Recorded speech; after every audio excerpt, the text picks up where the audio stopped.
The 2DS and 3DS are both excellent systems, but for all intents and purposes, retired, with Nintendo focusing on the Nintendo Switch. We've just seen the release of the Switch Lite, and I'd be lying if I didn't admit it makes a compelling argument against the use case and price point of either the 2 or 3DS. Sure, the 3DS has a larger library, but it's been out for almost a decade, which means older tech and fewer developers, especially since the Switch is eating up the indie scene. Just the fact that recent Nintendo Directs have neglected to even mention it signals it no longer holds relevance to them. And why should it be? They have a new console, it's trending well, and most of the marketing around both the Switch and the Switch Lite kind of encroach on what the benefits of the 2 or 3DS have. So if you're a Nintendo fan that has an old 3DS lying about, I've got a handy, if not a little unorthodox recommendation that'll render the little clamshell that could relevant once more. It's even going to give the Switch Lite a run for its money. So here I have my two 3DS systems in the Cosmo Black and Aqua Blue variant. I gotta say, you can't beat these little powerhouses. Sure, I've got better tech in my smartphone, but for gaming on the go, the slim profile, decent battery life, and the collection of 3DS and 2DS games make it an unbeatable system. Where it loses an audience is in the home console market. There's just no way to share your experiences communally like you can on the Nintendo Switch, PlayStation 4 or Xbox One. That is, not officially. Now for the most parts, the systems are identical, except for one tiny additional port on this model. See it? That's a mini USB port. To an untrained eye, you might assume it's just a charging port, but that's up here, and uses a proprietary connection. For comparison, and although it's a little hard to tell against the Cosmo Black finish, you can see this model does not feature the mini USB outlet.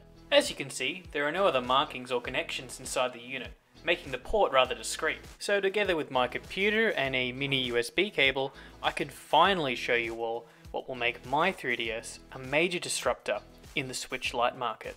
Wait. This ain't no Nintendo Switch, but how am I getting the picture on the screen? Can't be just as simple as those cables, right? Well, that's partly true, but there's no trickery here. I am legitimately extending my display from my 3DS right onto my computer screen. But hang on, you gotta check this out. That's Ocarina of Time 3D being rendered on a 55-inch 4K display, and considering the 3DS only outputs at 240p resolution, it looks pretty damn good. And now I can truly share some of the 3DS's greatest titles on whatever screen I want.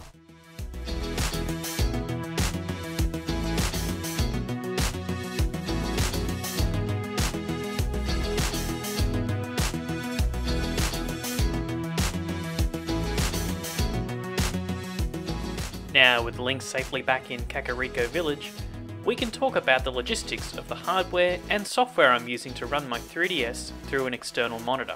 Have you ever noticed 3DS footage is pretty scarce when it comes to being provided by content creators? That's because the 3DS does not have any native solution for capturing it, meaning that unless you film your screen and put up with glare, sound, and other disruptions, or get your hands on a developer model which would most likely have these features, you're limited to stock footage provided by Nintendo and other 3DS publishers.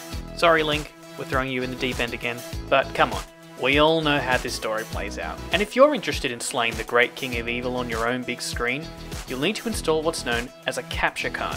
Its primary purpose is to allow users to capture footage directly off the 3DS by outputting its screens to another source where it can be recorded. But the neat feature of this modification is that the source material, being the 3DS, transmits its display with incredibly low latency, meaning you can treat the reproduced image as the real thing.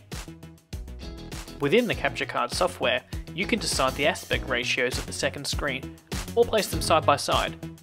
But for most people, going all out on the top screen is going to be the option of choice. The software also allows you to tweak filters, frame rates, and 3D compatibility among others. It's rather versatile and can be tailored to match your desired specifications. Although I will warn Mac users, the particular cards and software I use gives varying results compared to the steady performance I've witnessed on Windows.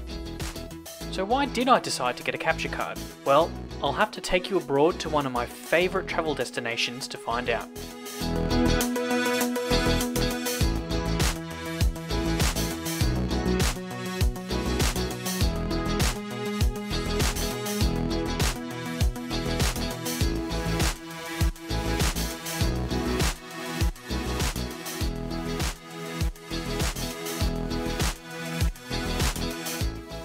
Last year, while travelling across Japan, I spent some time in the Akihabara district of Tokyo. It's an electric playground of arcades, shops, and all forms of entertainment revolving around anime and gaming culture.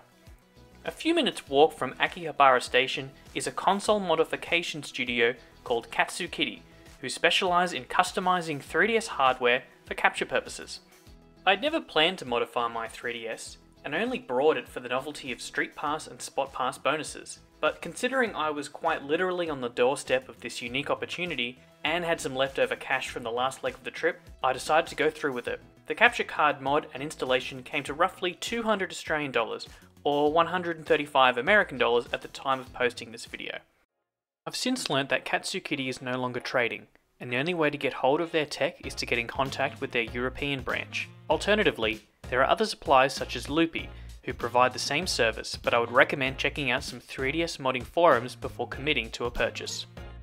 So exactly what are the benefits of having this modification done to your 3DS system?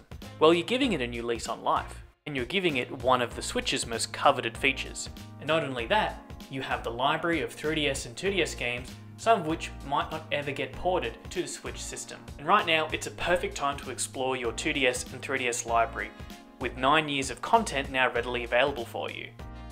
So what are the risks? Well, as far as I see, there are two major ones that stand out. Firstly, there's Nintendo. You are technically opening up and modifying your system, and therefore you're voiding your warranty. So if your system does break down and you need to return it, even if you are within your warranty period, if they do spot this capture card inside, which they will, they're most likely going to seize your system or just brick it. The other concern you ought to have is who you're dealing with for the capture card itself. Research the supplier, have a look at online forums, and make sure they're a legitimate business and what you're paying for is a good capture card which isn't going to break down or have your system bricked automatically. I'd recommend checking out their returns and repair policy. If they haven't got it posted, send them an email or give them a phone call if you can. The last thing you want to do is be forking over a few $100s just to have your system fail on you, and not only do you have a useless system, you're down a few hundred. So should you consider a capture card? If you're wishing to easily stream your 3DS content, or just want to extend your play sessions to the big screen, it's definitely worth the investment, especially if your 3DS is just gathering dust in a drawer somewhere. What's more, since there are a few suppliers working on this tech, it's the perfect time to take advantage of what will surely become a rare and sought after commodity.